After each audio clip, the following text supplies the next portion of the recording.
Hello everyone, this is Ron. Welcome to another Final Fantasy 7 Ever Crisis video, and I hope you guys are enjoying this new co-op and events that is going on right now, because these events are actually giving a ton of blue crystals, guys. I think collected about 4,000 blue crystals. This is insane, guys. Especially if you go to event, don't forget to play this Hell House Hunt.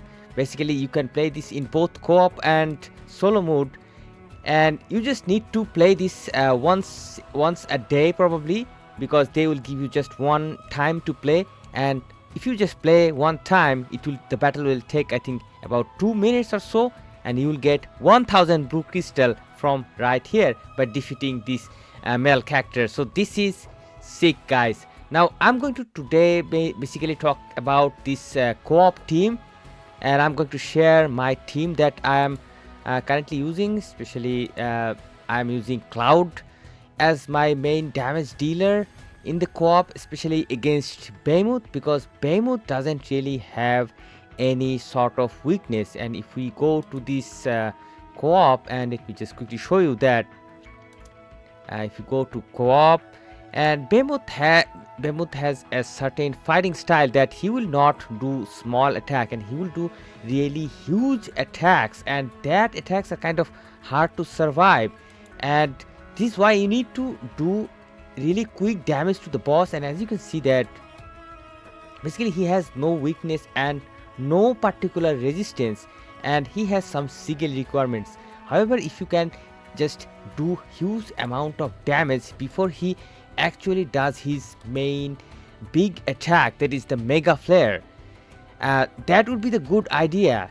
And the idea is to kill him before he does his mega flare. And from that strategy, I actually developed my character Cloud as a pure damage nuke. And if I show you his weapons and everything, you'll see that he is just, a pure attack. I mean, I don't really have a very good setup, but as much as I did, I tried to buff up his attack as much as possible. I didn't really do much about HP or stamina, except this weapon. This is going to give me some HP for sure. However, this weapon is not even fully leveled up. My Murasame is giving physical attack, lightning potential, and from my other sub weapons I'm getting boost physical attack from here, 26 points. I'm getting another boost attack, 24 point, because this attack is going to be divided into physical and magic attack. I'll be getting only 12 physical attack from here. And also this boost ability potential, this actually helps to increase my attack stats. I saw that if I add this weapon, this actually increases my stats, especially attack stats. Now another weapon that I have, this is boost physical attack, boost physical ability potential. Ideal weapon for Cloud, guys. This is a very good weapon. Killer Hornet from Matt, amazing weapon, guys. So these are my weapon setup. And in terms of materia, I don't really have good effect, guys, but I was somehow able to manage 3 4-star materials thanks to my luck, guys. But still the percentage is not good. As you can see, 14 physical attack, and that's all, nothing really good. On the second materia, let's see what I have. I'm having physical attack 3.4%. this is a good materia, by the way. And the other one, I'm having physical attack 4.9%. I think this is also a good materia. So this is the reasons that I was able to do quite a good number of damage, and I was able to do more damage than many good players, because the reason is my Cloud is purely a damage build, and I didn't really keep any materia or any particular thing that is going to probably give him some heal, or maybe increase his physical defense or magical defense. These sort of things I didn't really add. So this build has a problem also, that is, it's a glass cannon. That is, you will just simply die if Bahamut is able to do one of his little attacks. You might actually die, and some of your teammates has to revive you, and these sort of things. This is going to be the problem. So let me just share the gameplay that I recorded for you, and I'll show you, I'll talk about that how I was able to execute this strategy.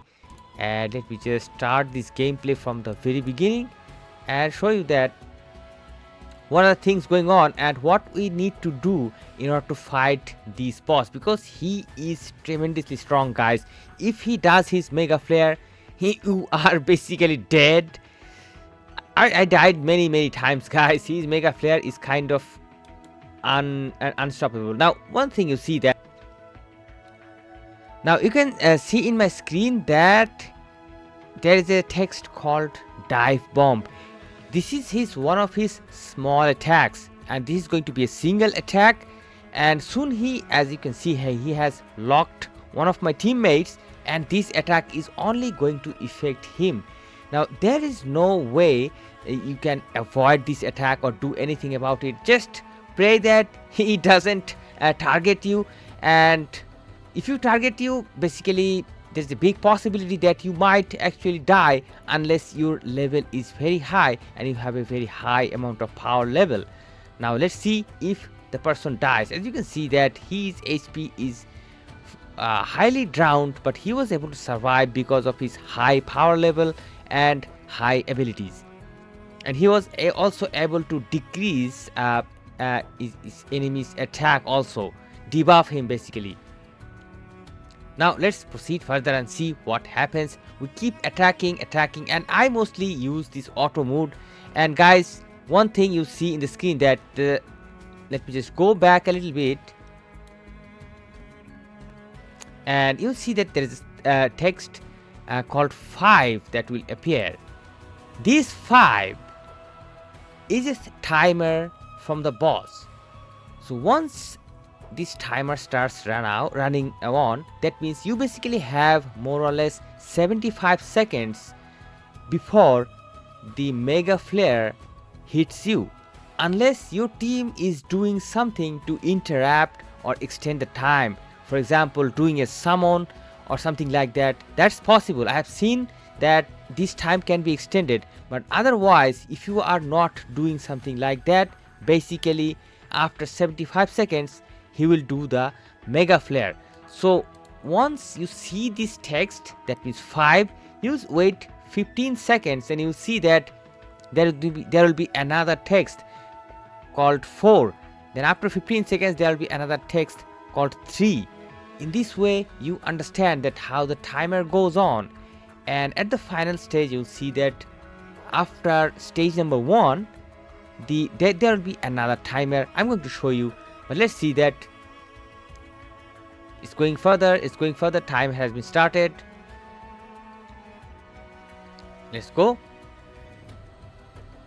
By the way, these fights are immensely long, so you have to be really patient, and I mean there is no way you can do. You just have to be patient and pray that he doesn't just kill you.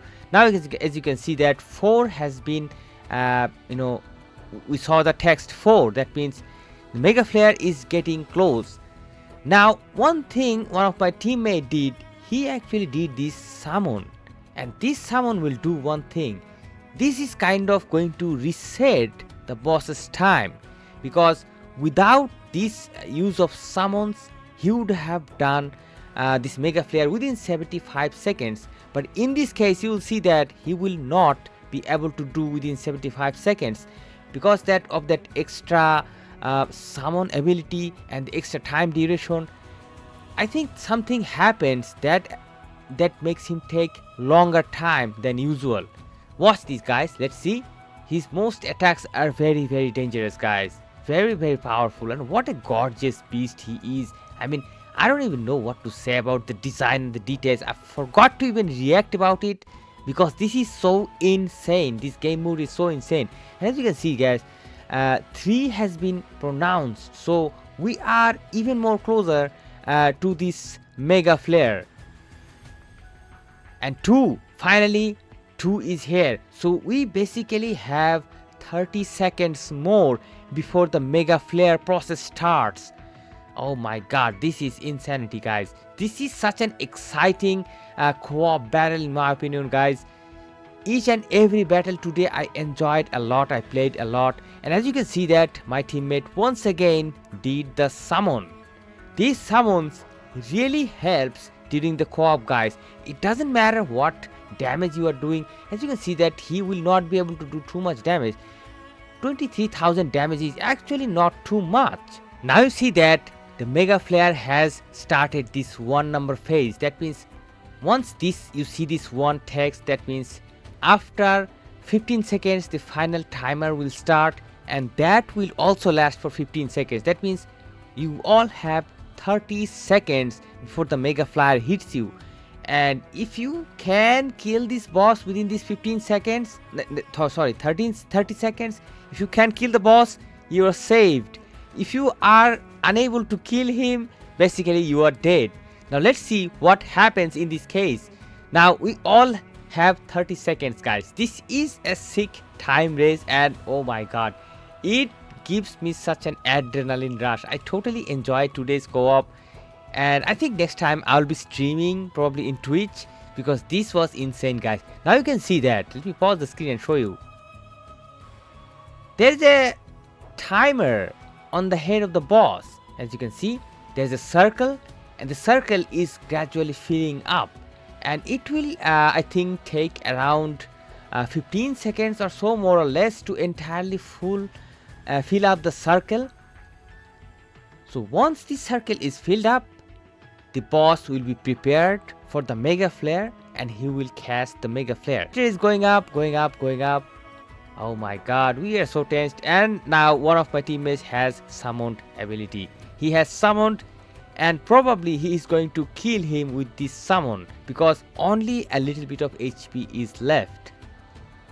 So see, this is how these summons are really useful.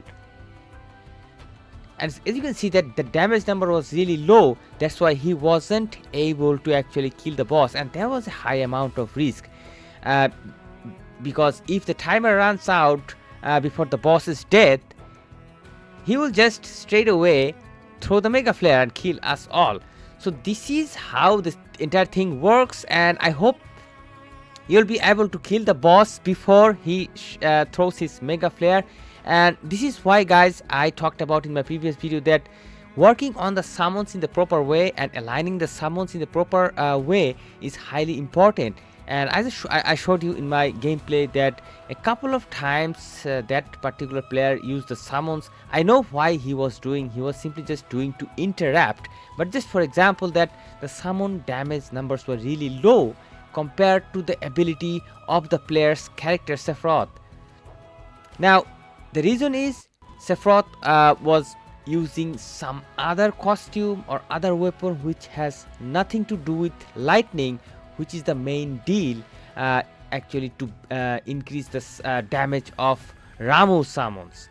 So this is why I actually previously made a previous guide on how to increase the damage of the summons. Go ahead and check that guide out if you feel like. And I hope this video was useful to you in any ways. Let me know in the comments that what you think, and don't forget to support the channel, like this video, subscribe to the channel, and support the content. And I wish to see you guys soon in some other videos. Till then, stay awesome and peace out, my friends.